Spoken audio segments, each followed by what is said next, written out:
No declínio do Império Britânico, banqueiros, advogados e consultores da cidade de Londres criaram uma rede de paraísos fiscais para atrair a riqueza de todo o mundo e direcioná-la para Londres.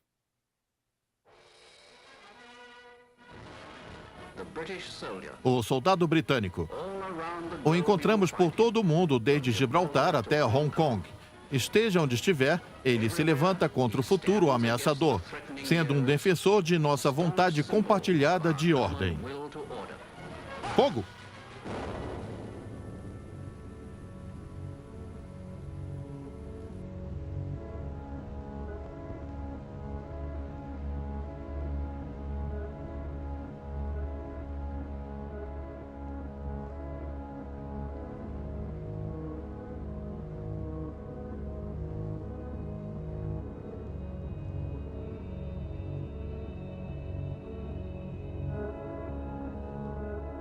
A Teia, o Segundo Império Britânico.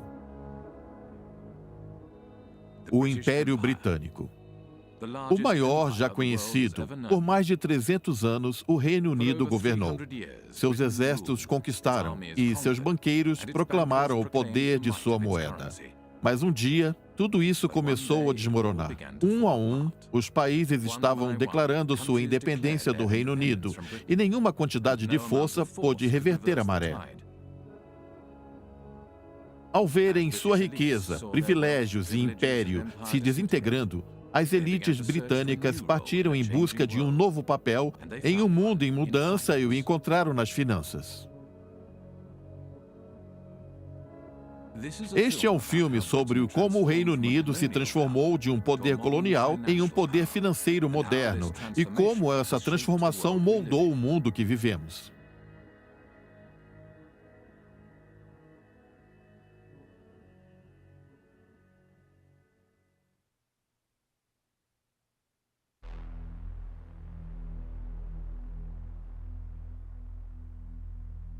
Nos dias do Império Britânico, a cidade de Londres era o maior centro financeiro do planeta.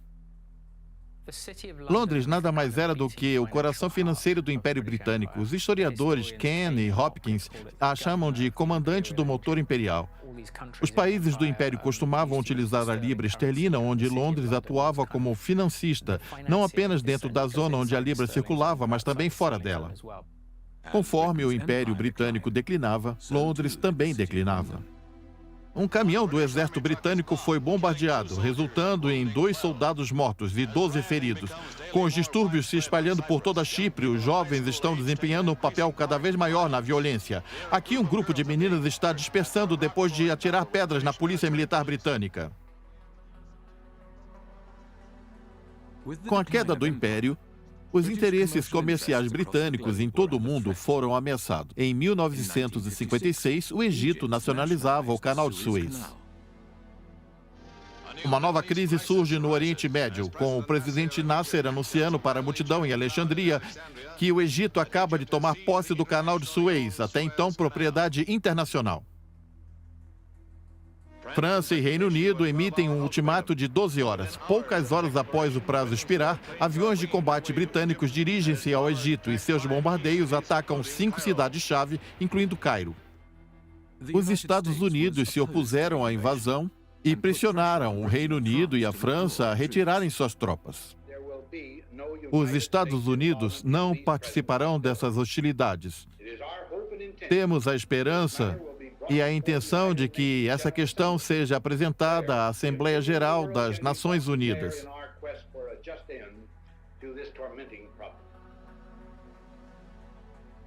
O Reino Unido ficou humilhado. A crise do Canal de Suez marcou o fim da Grã-Bretanha como uma das principais potências mundiais. Após a crise, a libra sofreu muitas flutuações. Alguns suspeitam que o governo dos Estados Unidos estavam encorajando essa volatilidade da moeda britânica. Com os financistas retirando seu dinheiro do Reino Unido, o valor da libra caiu. Para proteger o valor da moeda, o Reino Unido limitou os empréstimos dos bancos. Eles não podiam investir no exterior e, obviamente, não estavam contentes. Não sabemos exatamente qual era o contexto, mas está claro que os bancos ou seus representantes foram até o Banco da Inglaterra, que em si estava cheio de representantes da indústria bancária. Parece que eles chegaram ao acordo que, aliás, nunca foi registrado por escrito, segundo o qual, se os bancos intermediarem entre os dois não residentes negociando em uma moeda estrangeira, nesse caso o dólar, essa intermediação não seria considerada pelo Banco da Inglaterra sob sua própria jurisdição. Os bancos começaram a criar um mercado de dólares em Londres, chamado de Mercado de Eurodólares de Londres, para diferenciar essas atividades do euromercado e suas atividades bancárias domésticas. Os bancos mantinham dois conjuntos separados de contas. O Banco da Inglaterra, o regulador britânico, declarou que as contas do Euromercado de Londres não estavam em Londres, mas em outro lugar, e, portanto, não era sua responsabilidade regulá-las. Trata-se de proporcionar um espaço legal, onde fingir que uma atividade está ocorrendo, basicamente, é fingir que uma atividade não está acontecendo na economia onde realmente está ocorrendo. Assim, você pega uma atividade do local onde é regulamentada e sujeita a impostos e finge que está acontecendo em outro lugar. O local real não importa, desde que não seja aqui. Quando os bancos americanos perceberam que Londres oferecia a oportunidade de evitar regulamentações de Washington, transferiram suas operações internacionais para lá.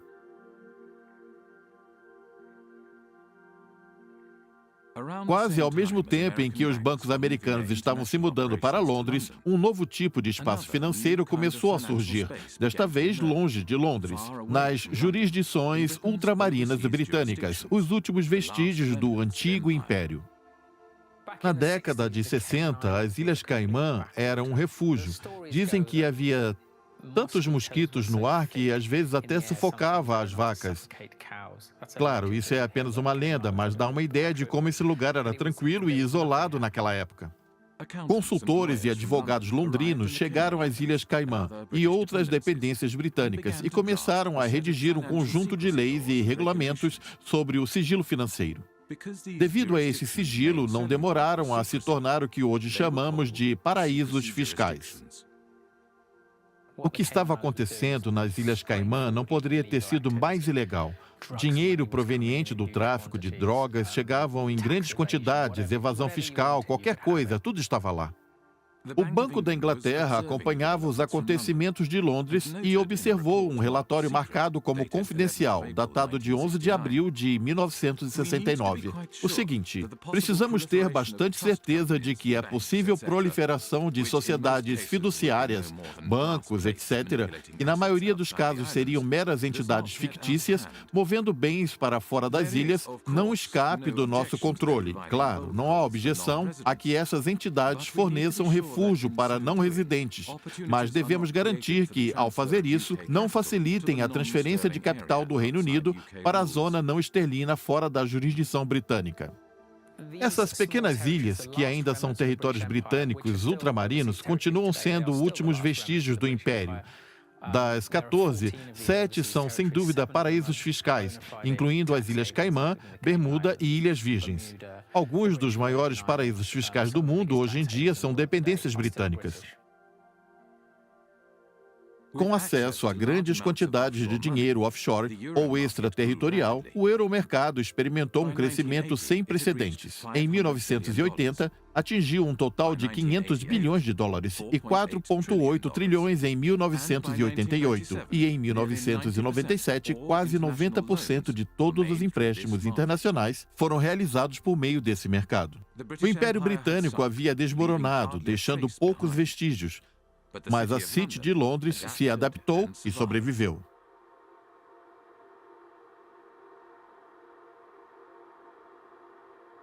A cidade de Londres, o distrito financeiro da capital inglesa, é um lugar bastante peculiar. Já foi chamada de uma cidade dentro de uma cidade, um estado dentro de um estado. É administrada por uma organização chamada City of London Corporation, a corporação da cidade de Londres, uma empresa privada que desempenha todas as funções de um conselho municipal. Aqueles de vocês que não são daqui, ou até mesmo alguns que são, podem não saber o quão estranha é a pequena City de Londres, localizada dentro da Grande Londres. A cidade de Londres é uma entidade separada da Grande Londres e tem o seu próprio prefeito, chamado Lord Mayor. E é diferente do prefeito que governa o restante de Londres. Todo novembro, a cidade realiza o espetáculo de Lord Mayor, a mais antiga procissão cívica do mundo.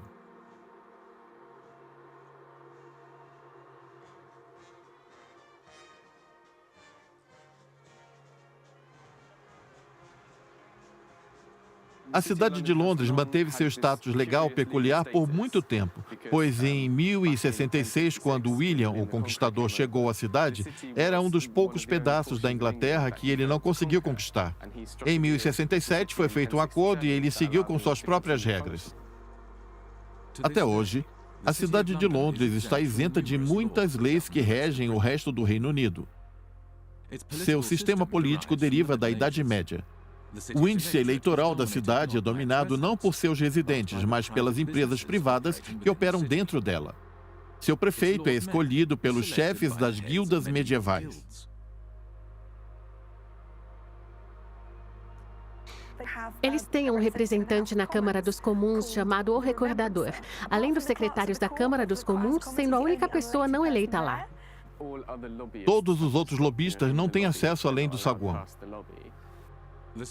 A cidade de Londres tem um representante permanente na Câmara de Comuns, cuja função é informar a corporação da cidade e pressionar o parlamento em seu nome. Essa corporação é claramente um fenômeno único, que deveria ter chamado a atenção de muitos cientistas políticos, economistas políticos e economistas. Mas não conheço ninguém que tenha estudado sistematicamente a corporação e seu impacto na política econômica, ou na política em si.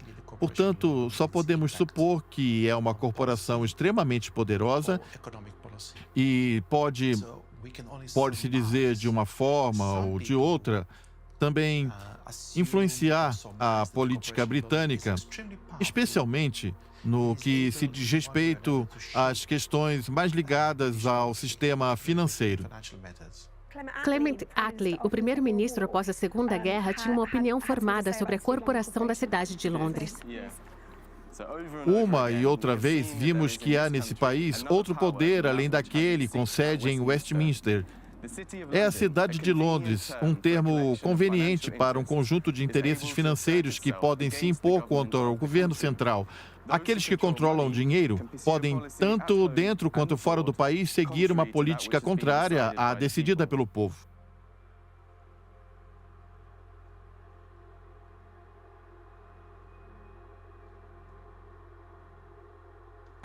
No coração da cidade de Londres está o Banco da Inglaterra. O Banco da Inglaterra não é apenas um banco central, mas também um regulador financeiro. Com o declínio do Império, o Banco da Inglaterra usou sua autoridade reguladora para atrair bancos de todo o mundo para Londres.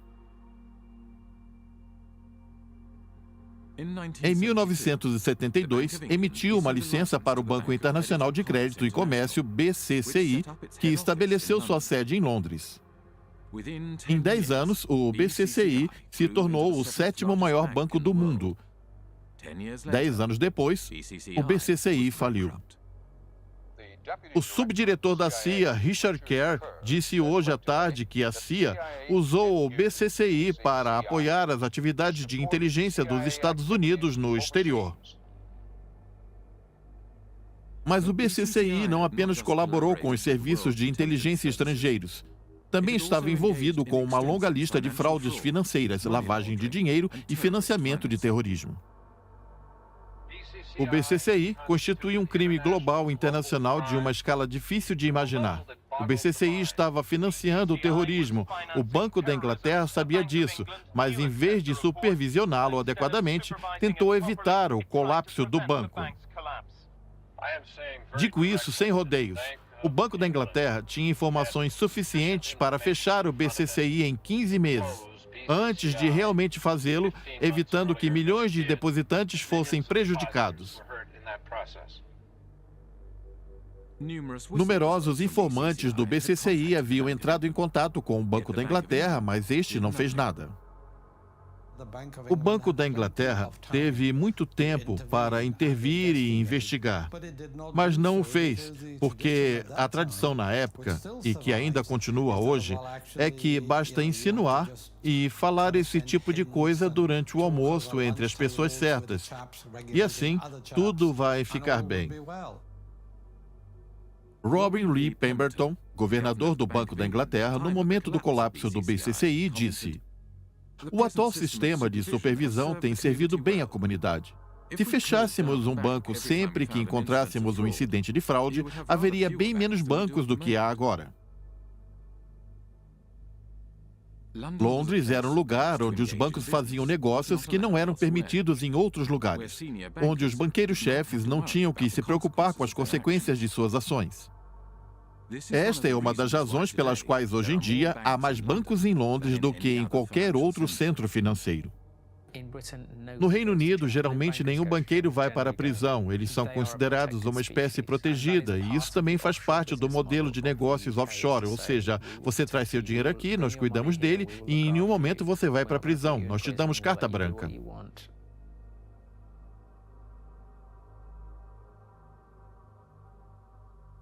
A regulação flexível era uma forma de atrair negócios para Londres. A outra era o sigilo. Desde a década de 1960, as instituições da cidade de Londres começaram a estabelecer filiais extraterritoriais nas antigas fronteiras do Império Britânico. Seu objetivo era criar centros offshore com legislação projetada para proteger segredos comerciais, atraindo capital de todo o mundo. O segredo bancário suíço é mais famoso. Você sabe, você coloca o seu dinheiro em um banco suíço e eles prometem não contar a ninguém. Mas há outro tipo de segredo muito britânico em sua essência, que é o trust. É um mecanismo muito escorregadio, complicado e sinuoso. Segundo a lenda, os trusts surgiram na época das Cruzadas, quando os cavaleiros lutavam em terras estrangeiras e deixavam seus bens sob os cuidados de mordomos de confiança. Basicamente, o que os trusts fazem é brincar com o conceito de propriedade. A propriedade não é algo tão simples. Então, um instituidor entrega os bens a um fiduciário, frequentemente um advogado. Legalmente falando, você se separa desses bens, eles não são seus, e assim você não paga impostos sobre ele. Ninguém nunca vai descobrir que você tem algo a ver com esses ativos que foram utilizados. Nas jurisdições britânicas ultramarinas, não são necessárias qualificações para ser um fiduciário. Qualquer um pode estabelecer um trust e oferecer esse tipo de serviço. Não há registro de trusts, nem órgãos que certifiquem sua constituição. As únicas pessoas que sabem sobre a criação desse acordo são o fiduciário e instituidor. No que diz respeito ao negócio em si, não há obrigação de registrá-lo, nem de compartilhar informações financeiras do trust. Eles não são obrigados a declarar demonstrações financeiras em nenhum lugar. São, para todos os efeitos, acordos invisíveis. O economista John Christensen foi conselheiro econômico do paraíso fiscal de Jersey por 10 anos. Não estamos falando de alguns milhões, mas de trilhões de dólares de capital que, aparentemente, não pertencem a ninguém, pelo menos para fins fiscais e outros fins. Tudo desde obras de arte, barras de ouro, cavalos de corrida, carros, imóveis, não apenas ativos financeiros, mas uma grande variedade de ativos não financeiros. Pertencem a esses trusts, que estão lá e não pertencem a ninguém. E estamos falando, talvez, de até 50 trilhões de dólares em ativos que são armazenados no exterior por trás desses instrumentos considerados legais.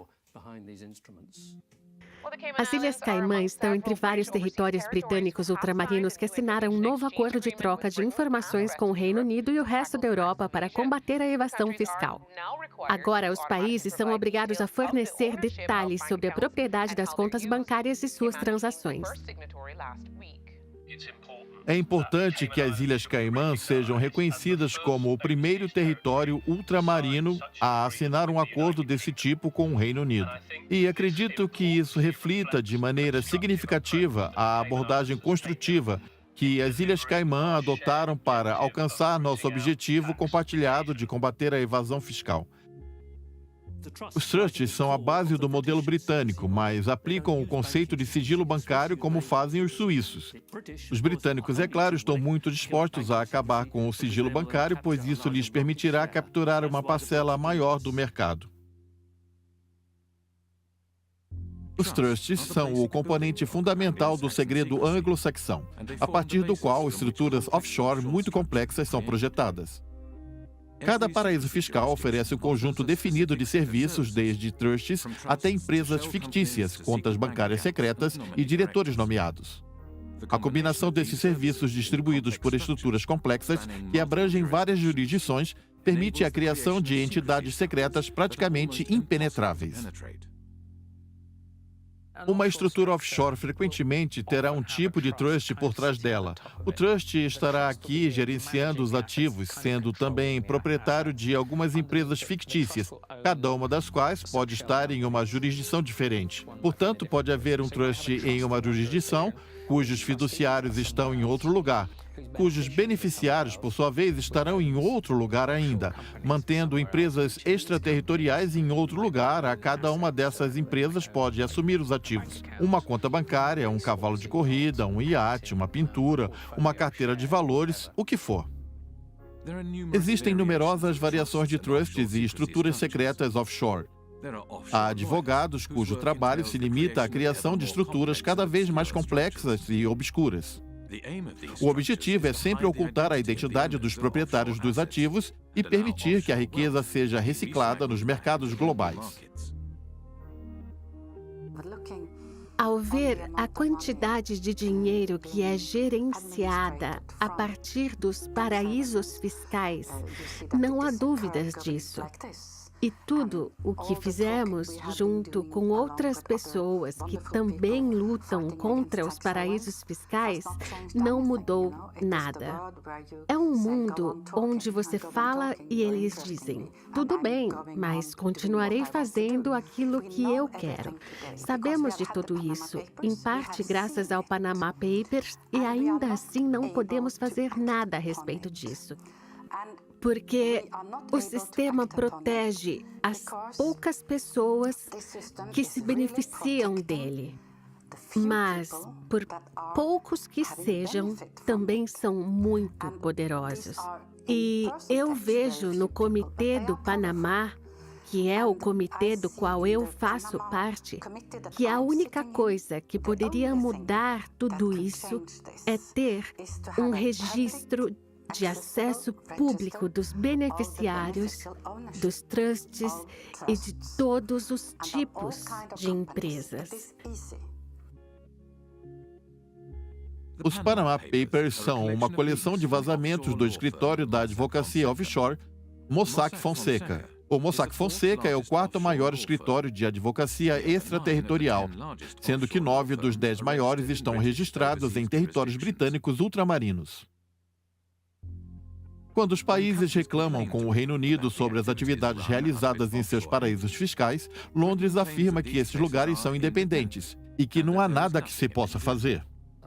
Tenho ouvido repetidamente de funcionários de Berlim, Paris, Washington e outros lugares que o governo britânico lhes disse sim, estão cientes do que acontece em Jersey e acham isso muito lamentável, mas não possuem os poderes para intervir.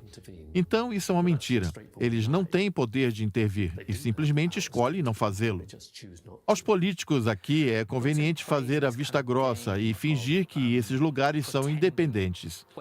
No final das contas, o que o Reino Unido faz é nomear o governador, muitas pessoas em posições de destaque que depois são responsáveis pelas relações exteriores e também a defesa, podendo também vetar a legislação.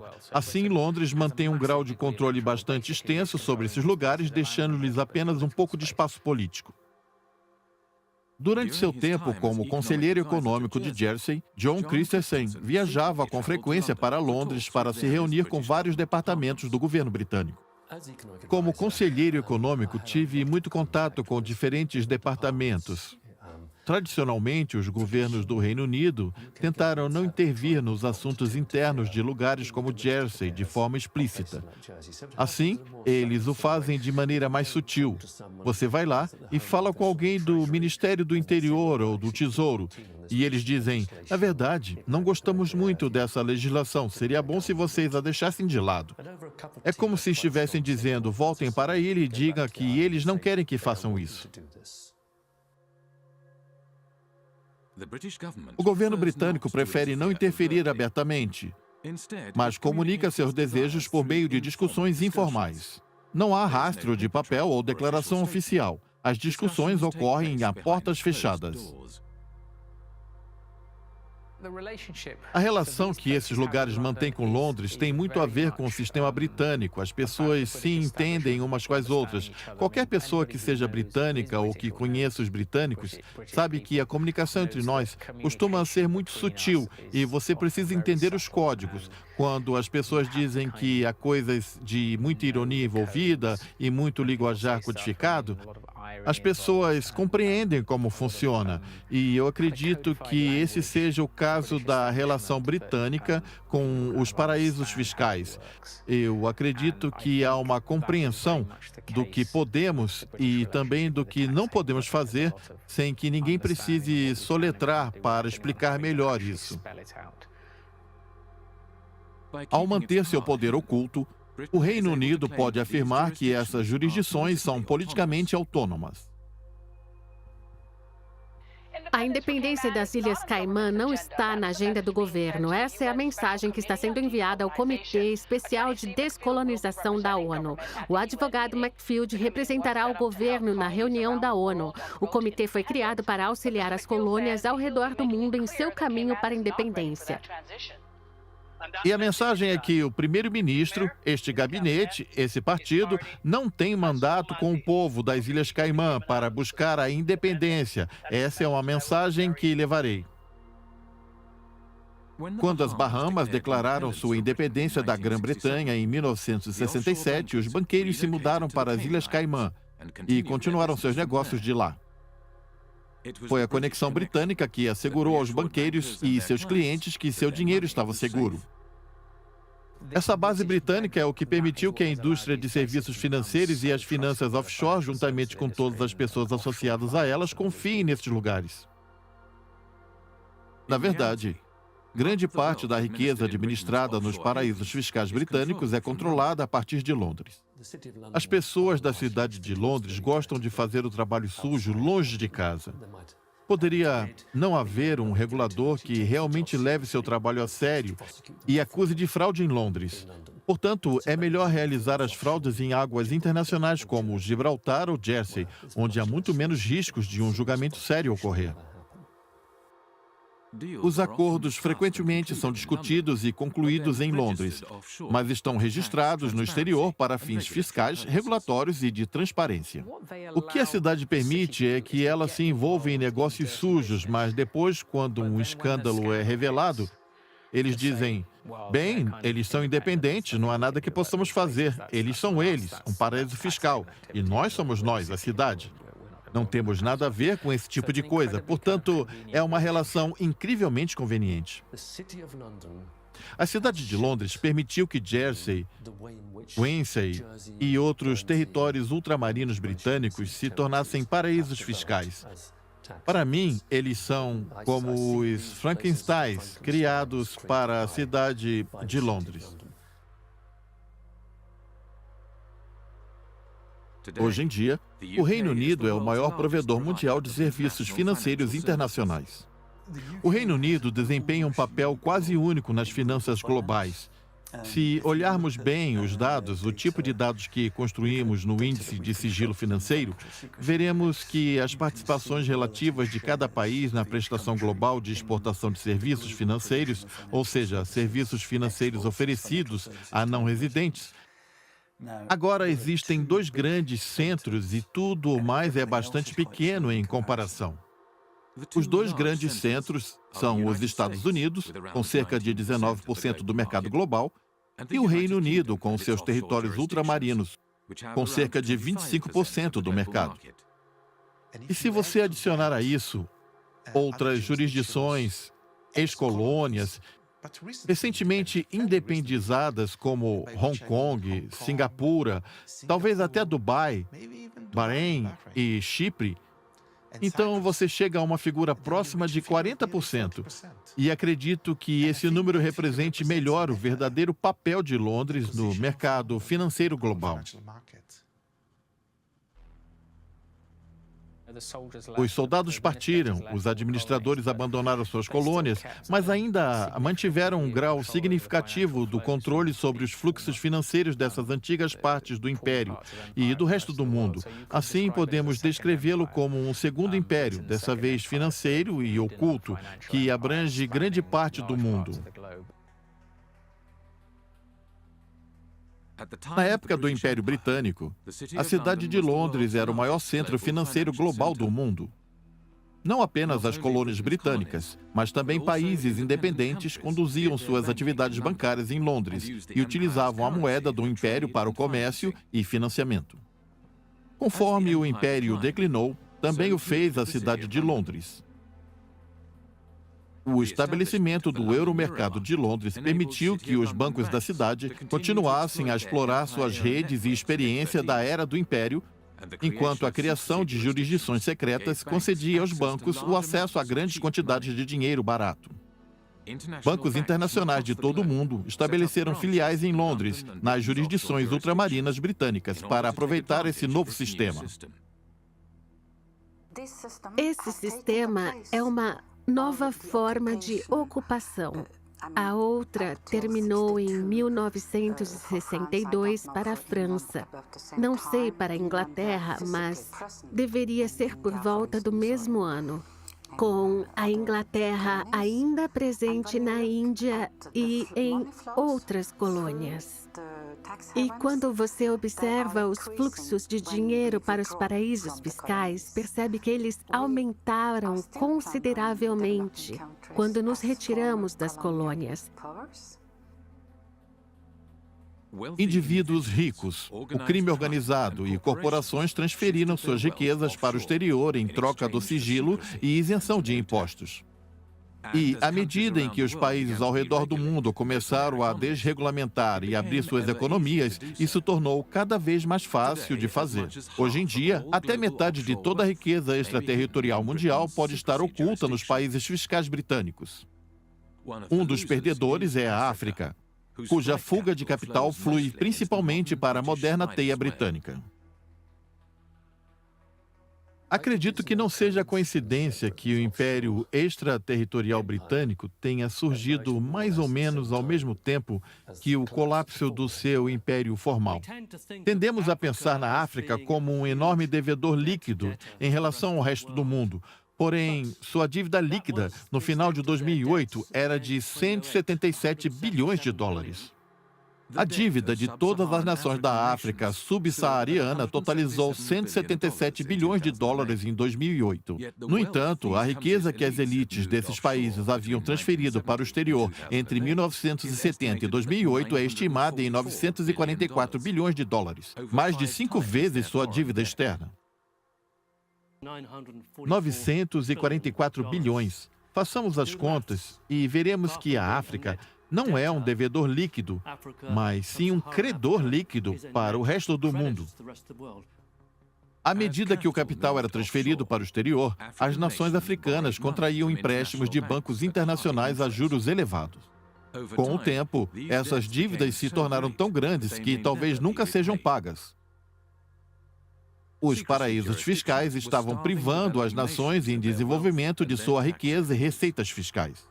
Por muito tempo, muitos países em desenvolvimento, incluindo recentemente o Equador, têm tentado estabelecer um órgão fiscal da ONU como um padrão mais elevado do que o existente agora, o Comitê Fiscal da ONU. No entanto, toda vez que isso acontece, os esforços são obstruídos.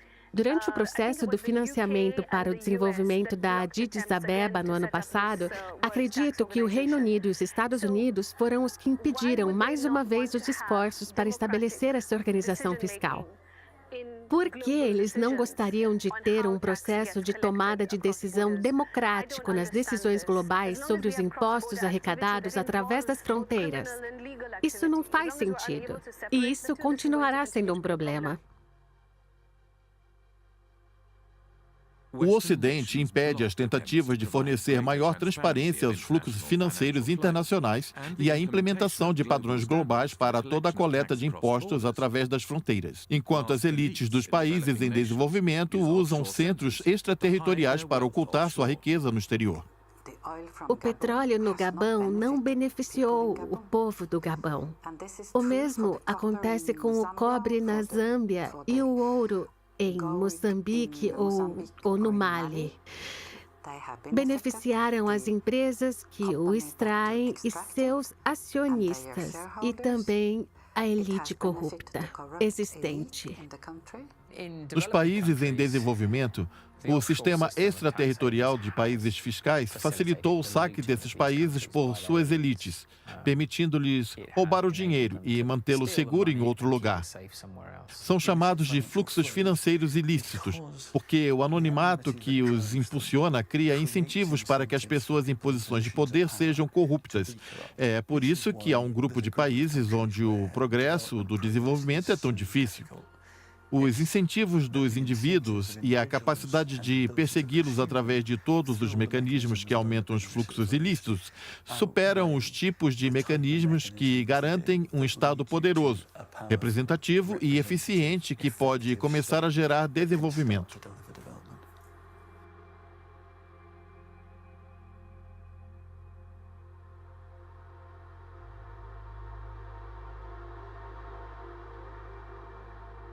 Em todo o mundo, países em desenvolvimento perdem mais de US$ 1 trilhão a cada ano devido à fuga de capitais e evasão fiscal. A maior parte dessa riqueza flui para as grandes nações ocidentais, como os Estados Unidos e o Reino Unido, e permite que suas moedas se mantenham fortes, enquanto as moedas dos países em desenvolvimento permanecem fracas. Mas os fluxos ilícitos em direção ao Ocidente também tiveram outro efeito colateral inesperado. As economias dos Estados Unidos e do Reino Unido começaram a se financiarizar. As origens dessa financiarização, ou desindustrialização, remontam aos anos 60. Manifestantes protestam por meio de marchas maciças, comícios e manifestações contra a participação dos Estados Unidos na Guerra do Vietnã. Enquanto isso, o presidente Johnson afirma que o FBI está observando de perto todas as atividades contra a guerra. Na década de 1960, Michael Hudson trabalhava no banco Chase Manhattan de Wall Street, como economista de balanço de pagamentos.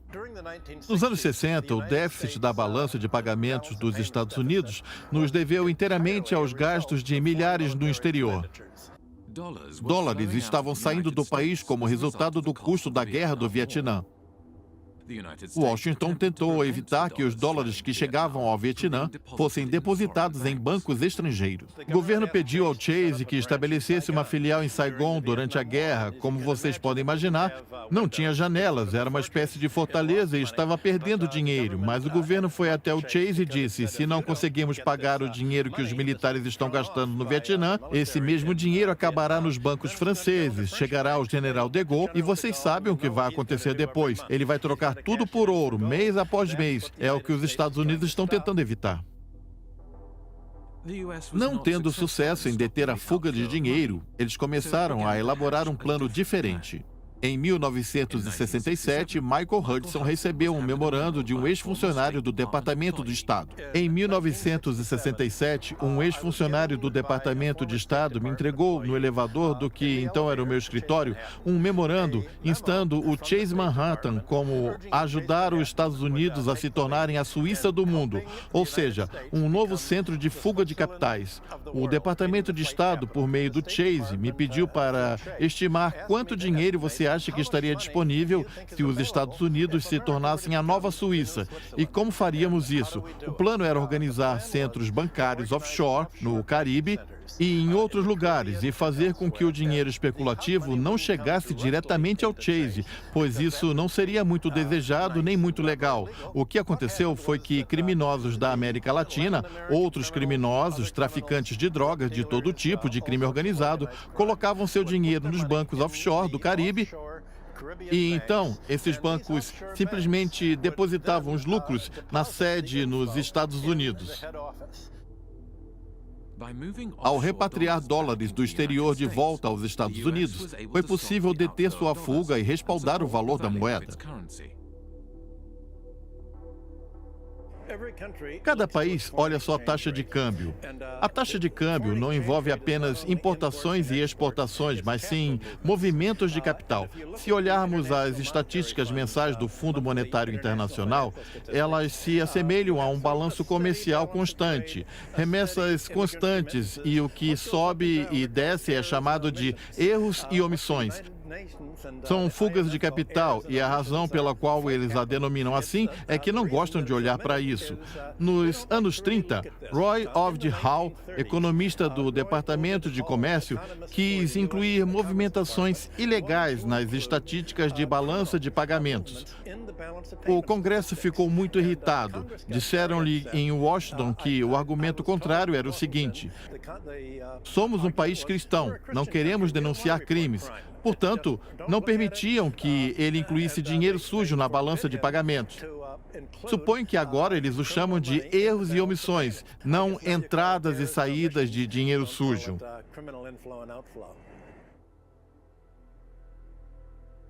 Nas décadas de 60 e 70, o Reino Unido enfrentou um dilema semelhante aos Estados Unidos.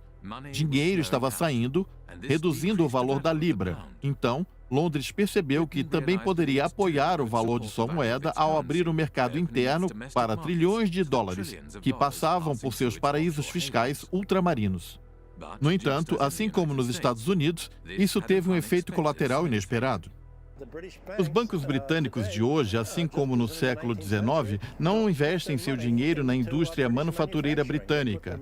Eles investem em especulações imobiliárias e financeiras, em negociação de moedas. Portanto, a financeiração de Londres contribuiu para desindustrializar o país como um todo, porque permitiu que a libra esterlina fosse respaldada por essa enorme entrada de dinheiro especulativo proveniente do tráfico de drogas, crime organizado ou evasão fiscal, que agora estava chegando a Londres e em vez da Suíça, Liechtenstein ou Caribe.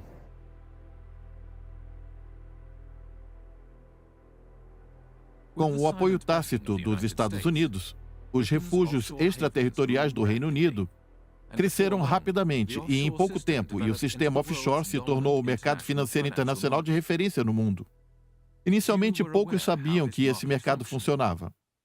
Em 1986, o economista John Christensen foi ao exterior para investigar. Ele se candidatou a um cargo no território de Jersey, de uma das principais empresas de auditoria do mundo.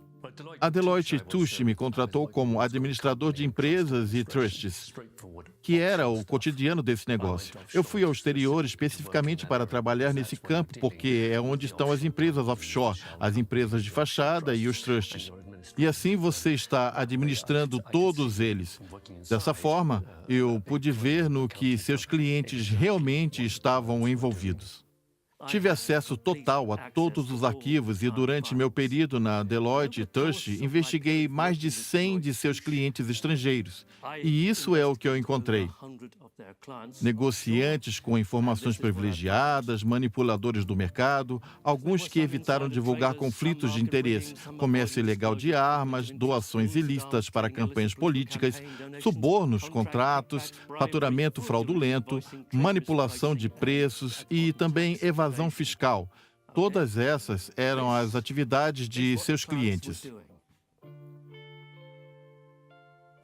Com base na amostra de clientes que pude investigar, nenhum deles estava envolvido no que eu consideraria uma atividade genuinamente legítima.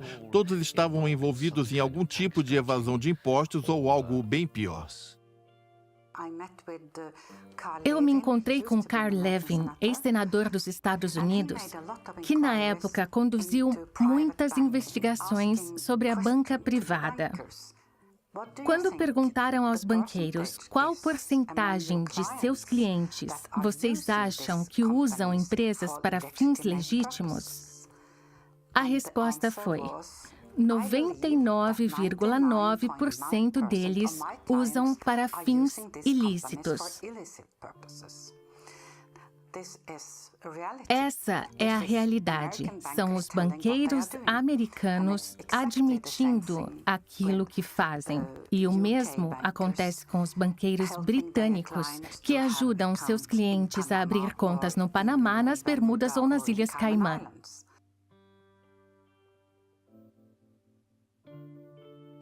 Os paraísos fiscais são muito utilizados para atividades financeiras fraudulentas e áreas cinzentas onde o sigilo não apenas é desejável, mas necessário. Atividades financeiras legítimas não precisam de sigilo fornecido pelos paraísos fiscais ultramarinos, nem têm o desejo de pagar as altas taxas cobradas pelos bancos e escritórios de advocacia offshore. Hoje, cerca de metade das jurisdições secretas do mundo são dependências britânicas. Em público, essas jurisdições afirmam ser transparentes e que seus setores de serviços financeiros se limitam a atividades legítimas. Nossa economia e, portanto, nossas instituições financeiras não se baseiam no sigilo. Elas se baseiam na transparência, em um ambiente regulatório sólido, em uma boa governança, respaldada pelo sistema legal britânico. Nessa noite, recebemos a resposta do chefe da Caimã Finance, após um grupo de ativistas anti-evasão fiscal com sede nos Estados Unidos anunciar planos para viajar para as Ilhas Caimã para chamar atenção para o que eles consideram evasão fiscal corporativa. Richard Cole diz que não há nada a esconder. Se alguém quiser vir para as Ilhas Caimã para descobrir o que fazemos aqui, eu digo, pode vir. Aqui não temos segredos. Quando cheguei às Ilhas Caimã em 2008, liguei para o porta-voz do governo e ele me disse: temos uma ordem de cima de que ninguém pode falar com você. Você está fora dos nossos limites. Em 2011, o jornalista Nicholas Jackson publicou As Ilhas do Tesouro, um livro inovador sobre o sistema offshore. O autor de uma série de relatórios da mídia internacional diz que apreciaria um debate com o presidente das finanças das Ilhas Caimã, Tony Travers.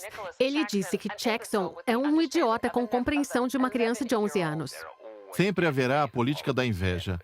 Agora, a política da inveja é exacerbada por idiotas que, na verdade, não entendem o que está acontecendo nas Ilhas Caimã.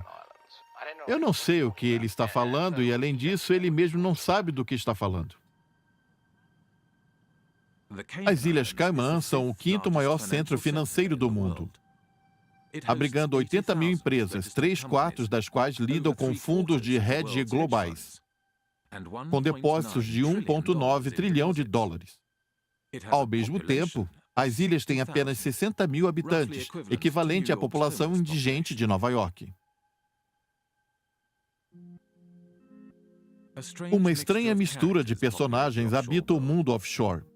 Ex-alunos de escolas de elite, membros de serviços de inteligência, criminosos, senhores e damas de todos os tipos e banqueiros. Com tanto em jogo para tantas pessoas ricas e poderosas, não surpreende que os paraísos fiscais britânicos tenham desenvolvido seus próprios mecanismos curiosos para evitar o vazamento de informações. Para muitas pessoas que trabalham no negócio offshore e não gostam do que fazem, é realmente muito difícil discordar, porque você se expõe a ser atacado pessoalmente com um grau de crueldade bastante extraordinário. Na maioria das vezes, os instrumentos de repressão são relativamente sofisticados. Você não terá uma promoção fazendo isso, ou sua família não vai gostar. Em geral, não é "vamos colocá-los na prisão". Isso é muito bruto. Sendo essencialmente uma invenção britânica, os mecanismos que regem são muito sutis, recorrendo a uma espécie de ostracismo. E se alguém tenta delatar, existem todo um leque de métodos para silenciá-lo. Não apenas podem demiti-lo, mas também podem sobrecarregá-lo com um monte de trabalho ou desviar sua carreira, entre outras coisas. Alguém que conhece muito bem como funciona a supressão em alto mar é o ex-senador de Jersey e ex-ministro da Saúde, Stuart Silverhead. Em 2009, ele vazou um relatório sobre uma enfermeira acusada de matar pacientes no hospital de Jersey. Tudo chegou a um ponto crítico durante um debate ocorrido na terça-feira, 10 de março. O senador Stewart interrompeu a sessão, alegando que o senador Pichard o havia insultado e dito para se suicidar. O senador negou a acusação, dizendo: "Eu refuto absolutamente". No entanto, menos de uma semana depois, ele foi forçado a admitir que havia mentido. O senador Pichard agora admitiu que, em outra ocasião, disse ao senador Stewart para fazer o favor de cortar os seus pulsos. Fui detido em minha casa de manhã por 6 policiais à paisana, que havia mais 2 policiais especialistas em busca de dados e também mais 2 com coletes à prova de balas e um daqueles arietes usados em operações contra drogas. Então, 10 policiais ao todo se lançaram sobre mim e, sem nenhum mandado de busca, a minha propriedade foi revirada de cima para baixo. Todos os computadores foram apreendidos e vasculhados e a polícia roubou todo tipo de dados privados pertencentes ao distrito eleitoral. Pouco depois de começar a filmar, um policial saiu da delegacia e sorriu para a câmera, indo apressado para algum lugar. Acabou que ele estava indo testar as sirenes de sua moto, algo que ele fez várias vezes durante grande parte da entrevista. Quando chegou a hora de me julgar, Stuart Silverett foi julgado sob a Lei de Proteção de Dados. Quando as autoridades estavam me interrogando, eu disse a eles que estava exercendo uma defesa legítima de divulgação de interesse público. E eu, como uma testemunha especializada, pude apresentar uma série de relatórios que efetivamente destruíram o caso de acusação. Em relação a isso, os juízes determinaram que a defesa de Stewart, que havia vazado o relatório em interesse público, não seria mais admissível. No entanto, o processo criminal continuou mesmo assim, sem a defesa. Nos últimos 7 anos, Stewart foi levado repetidamente aos tribunais e preso 3 vezes. Ele não sabe quando ou se a perseguição terminará, nem quando voltará a estar na prisão. Olhando para Jersey de fora, parece que temos um sistema judiciário, um tribunal e uma legislatura, mas é tudo fachada. Mas nenhum desses sistemas em Jersey cumpre ser imparcial ou funcionar corretamente. O caso de Stuart Silverett talvez esteja no extremo mais forte de uma escala. Ele simplesmente foi reprimido e levado aos tribunais por acusações falsas. Vamos continuar com a entrevista. Pode ser que fique cansado. Assim é a opressão em Jersey. Fazem de tudo, todo tipo de coisa para assediar as pessoas. Geralmente, eles não chegam a esse tipo de extremos que fazem comigo em termos de prender e encarcerar. As autoridades utilizam todo tipo de outros métodos mais sutis para interferir, sabotar, obstruir e tornar a vida das pessoas mais difícil. Se você incomodar os que estão no poder em Jersey, você não vai encontrar nenhum tipo de emprego aqui, nem os seus filhos. É assim que tudo funciona. Eu fui para Jersey em março de 2009 com o Nicholas Jackson. Era uma viagem de apenas alguns dias. No segundo dia, o Nick chegou a mim e disse: "Você percebeu que estão nos seguindo?" E isso desde que chegamos ao aeroporto. Não olhe agora, mas eu tenho certeza de que estão nos seguindo nesse exato momento. E ele estava certo, o que me preocupou muito.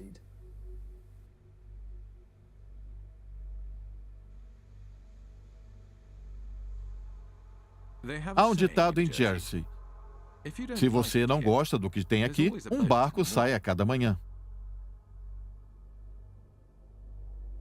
A literatura promocional da Jersey Finance afirma que Jersey representa uma extensão da cidade de Londres. É o lugar escolhido pela cidade de Londres para realizar muitas das atividades que não podem ser realizadas lá. Estamos aqui para falar sobre uma empresa chamada Appleby. Vou ler o que diz o site deles. Muitos dos membros da nossa empresa hoje ocupam não apenas cargos políticos, mas também cargos judiciais de alto nível, em vários centros: Bermudas, Jersey, Ilhas de Man e Ilhas Caimã. Basicamente, eles se gabam do fato de que seus funcionários e sócios são amigos dos que estão no poder nos centros financeiros offshore. Os mesmos advogados e consultores que estabeleceram e administraram fundos também ocupam altos cargos políticos. No mundo ultramarino britânico, a maioria dos políticos está envolvida em negócios, vota a favor de negócios e promove interesses comerciais. Eles redigem, aperfeiçoam e aprovam legislações conforme lhes convém. Os políticos são da administração das empresas que supostamente deveriam regular. Não há lugar para dinheiro sujo no Reino Unido. Na verdade, não deveria haver em lugar nenhum do mundo. O desafio que coloco para todos os países hoje é erradicar a corrupção, garantir transparência sobre suas próprias empresas, saber o que elas estão fazendo e exigir isso das empresas estrangeiras que estão em seu país também, e trabalhar conosco para disseminar essa abordagem em todo o mundo. Publicamente, os políticos britânicos afirmam que estão tomando medidas contra as jurisdições secretas e a corrupção, mas na realidade estão fazendo o oposto. Quando falo com políticos em Bruxelas, eles dizem que tem mais lobistas de Londres, incluindo políticos, defendendo os interesses da cidade de Londres do que de todos os outros Estados-membros juntos. Isso nos dá uma ideia de até que ponto os políticos britânicos se veem como defensores da cidade de Londres. Começamos com a notícia mais importante do dia: esforços da Ilha Caimã para garantir a transparência em seu setor de serviços que estão sendo reconhecidos pela comunidade internacional. No início da semana, o primeiro-ministro britânico disse ao parlamento que rotular suas dependências como paraísos fiscais é injusto. Muitos políticos britânicos têm laços pessoais e comerciais com a cidade de Londres e os paraísos fiscais britânicos.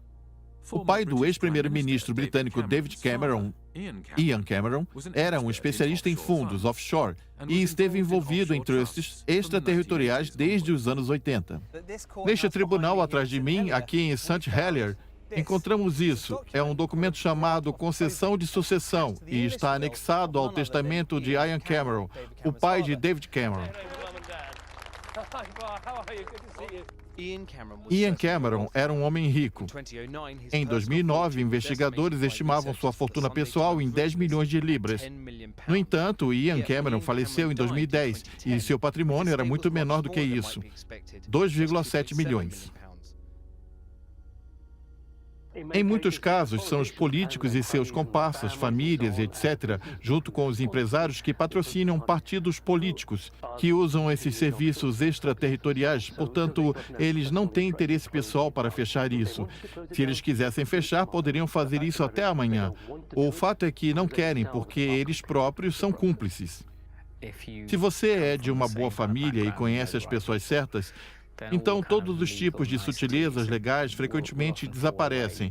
Você pode se safar fazendo todo tipo de coisas que um cidadão comum não pode. Se você batesse na porta hoje e perguntasse se pode criar uma empresa offshore, eles não deixariam. Mas se você faz parte das redes que fazem esse tipo de coisas, isso é uma parte muito importante de todo o sistema. É a classe alta. São as escolas de elite que estão lá, e isso durante séculos. O sistema britânico, uma rede antiga de elites privilegiadas, havia encontrado um nicho lucrativo no mundo offshore após o desaparecimento do Império. Eles se transformaram de administradores do Império em manipuladores financeiros para a elite global e as corporações multinacionais. À medida que mais dinheiro fluía para o exterior, as sociedades ao redor do mundo começaram a sentir o impacto do mundo offshore. A realidade não é o que você pensa, que o seu primeiro-ministro tem o poder de decidir o futuro do seu país. O poder está escondido aqui. Há uma longa lista de países ao redor do mundo onde a falta de transparência financeira sobre impostos, propriedade e corrupção prejudicou a maneira como os governos criam políticas para seus cidadãos. Temos casos extremos, como o esconderijo da evasão fiscal por indivíduos em posições ministeriais na Grécia ou na França. Mas também temos esse sistema que promove a propriedade anônima de empresas, ativos em Londres, metade das terras na Escócia, e realmente acreditamos que há algum caso em que os governos ou mercados funcionam melhor, onde a renda e os bens são distribuídos de uma forma melhor, quando permitimos que tanto seja oculto ou não, quem se beneficia por não saber com quem está fazendo negócios. Quem quer que um governo dirigido por pessoas cujos ativos escondidos, cujas transações financeiras são totalmente feitas no anonimato e no exterior? Então, o mundo inteiro está perdendo rumo por causa desse tipo de coisa. Precisamos que os cidadãos entendam o que está acontecendo, que são eles que estão carregando o fardo, enquanto poucos indivíduos poderosos estão sendo isentos de pagar os impostos. As pessoas comuns pagam impostos, os ricos não. Então, isso é desigualdade e está levando ao populismo, porque mostra muito claramente que os líderes de hoje em dia não são capazes de cuidar dos interesses dos seus cidadãos. É isso que temos que ter em mente.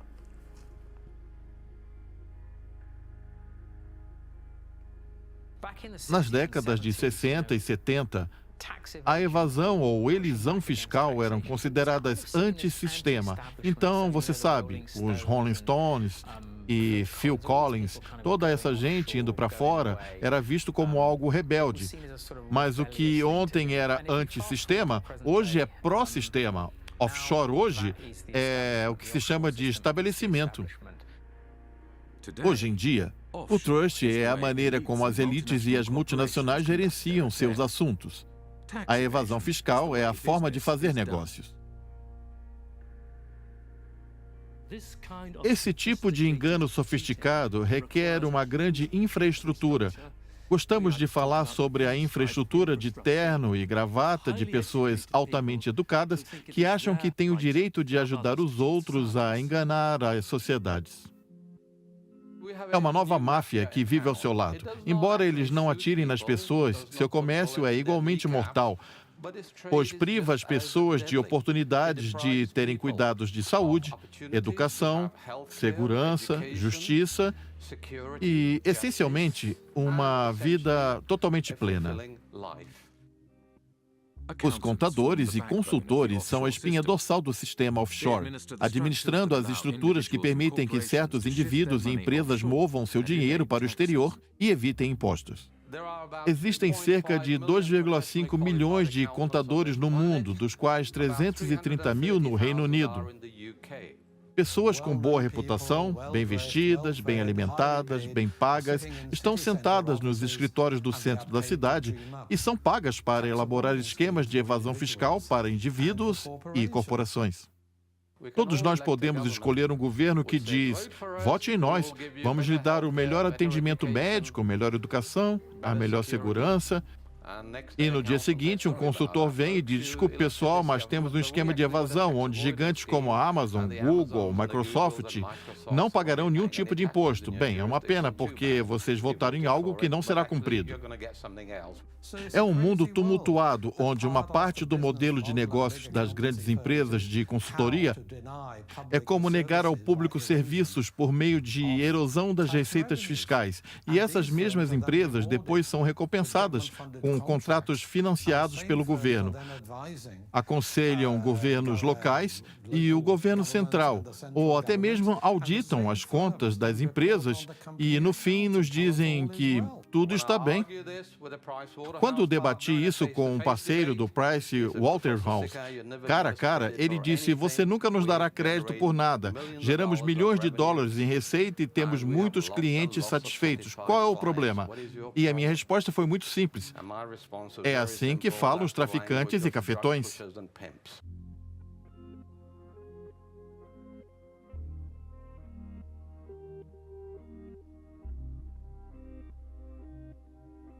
No Reino Unido, uma nova geração de funcionários públicos estava subindo ao topo.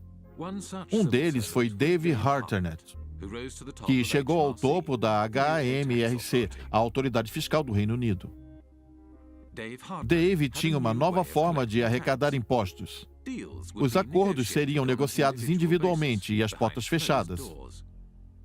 No caso dos clientes mais importantes, Dave frequentemente conduzia pessoalmente as negociações.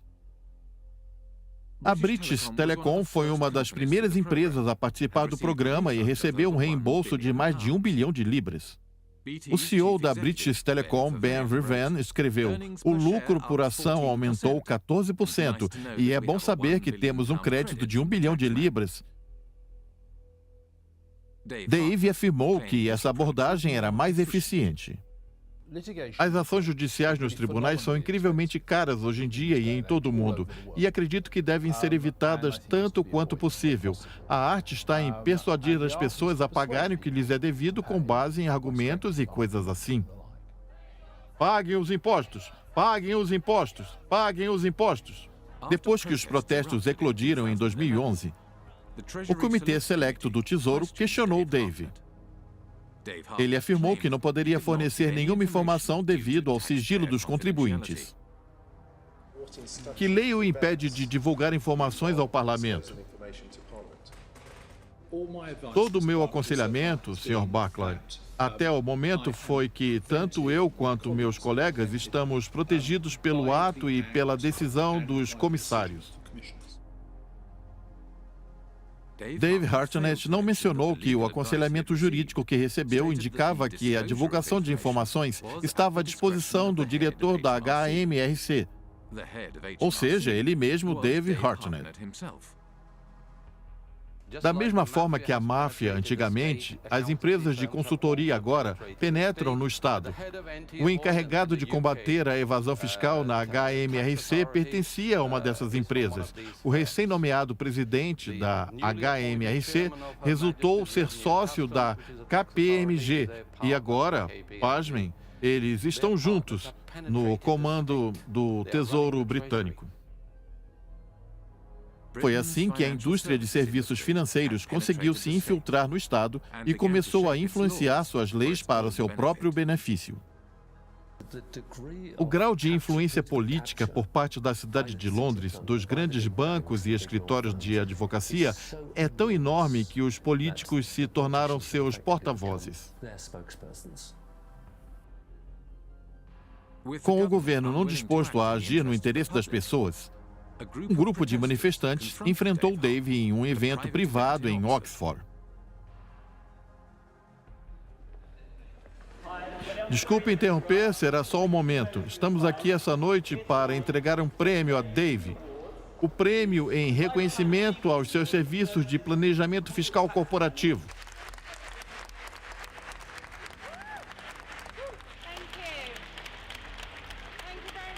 Dave tem sido um grande amigo da indústria, um grande amigo de muitos nós ao longo dos anos. Realmente não podemos agradecer o suficiente pelo que vocês fizeram.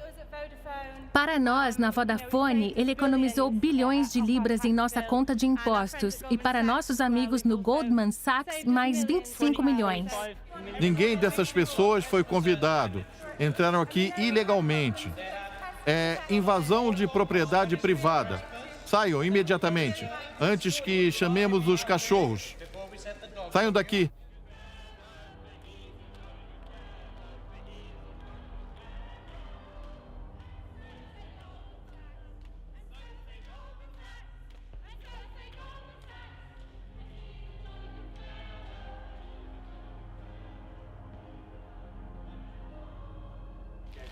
Vamos, saiam daqui. Vocês são intrusos.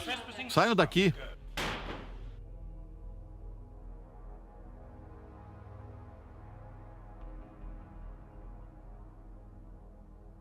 Após sua aposentadoria, Dave Hartnett foi para o setor privado, onde uma de suas posições foi na Deloitte, aconselhando governos estrangeiros em questões fiscais corporativas.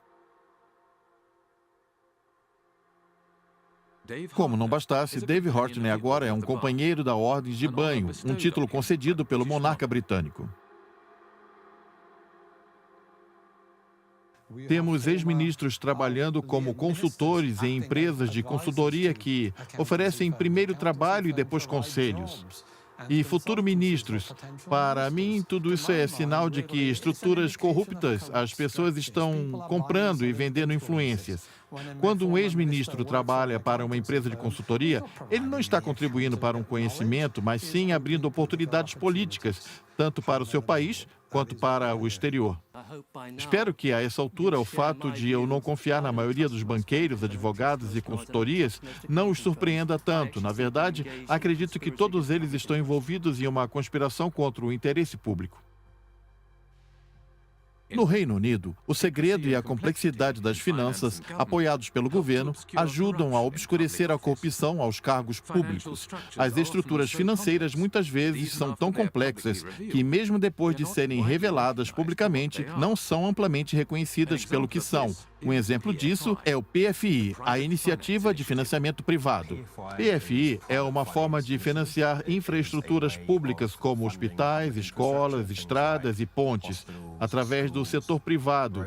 E, em vez do método tradicional, que é por meio do governo central, ao longo de um período de 30 a 40 anos, o montante de reembolsos é, em média, 3 a 4 vezes maior do que teria sido pelo governo central. Basicamente, é uma gigantesca fraude contábil. Uma vez estabelecida a política de PFI, as 4 grandes auditorias eram, na verdade, membros pagos da equipe dentro do Departamento do Tesouro, vendendo e aconselhando a implementação de contratos por parte das autoridades públicas. É como dizer, venha conosco e vamos te mostrar como tirar o máximo proveito disso. Em outras palavras, trata-se de explorar a legislação. Até mesmo os escritórios da Autoridade Fiscal do Estado agora são de propriedade de paraísos fiscais. O HMRC é uma instituição de coleta de impostos aqui do Reino Unido e seus escritórios estão sediados nas Bermudas, e isso é bastante incrível. A empresa detentora do contrato PFI para gerenciar o território central do HMRC pegou empréstimos de investidores estrangeiros a uma taxa de juros de 15%. Devido aos juros serem tão altos, a empresa estava perdendo dinheiro. Então, não pagou impostos. Em 2011, o HMRC não conseguiu provar que qualquer empresa PFI estava pagando seus impostos ao Reino Unido. Acredito que precisamos ter uma conversa séria sobre o papel do governo em toda essa confusão e até que ponto os grandes bancos e auditorias penetraram nos governos e em benefício de quem estão atuando.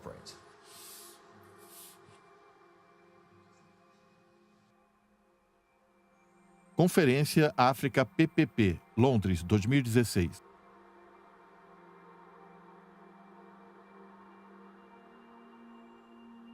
A razão pela qual protestamos é que queríamos garantir que os cidadãos da África soubessem que tais políticas foram um completo fracasso aqui no Reino Unido. Sabemos que esses produtos não são comercializados nos países africanos em benefício próprio. A única motivação é estender o alcance de serviços financeiros para novos mercados. Tudo está sendo promovido em benefício da cidade de Londres. O que estamos vendo é essencialmente uma nova forma de colonialismo. Inicialmente, o objetivo era ocupar terras e extrair recursos, o processo pelo qual países imperialistas como a Grã-Bretanha desenvolveram redes significativas. E agora, essas redes servem para promover e explorar serviços financeiros.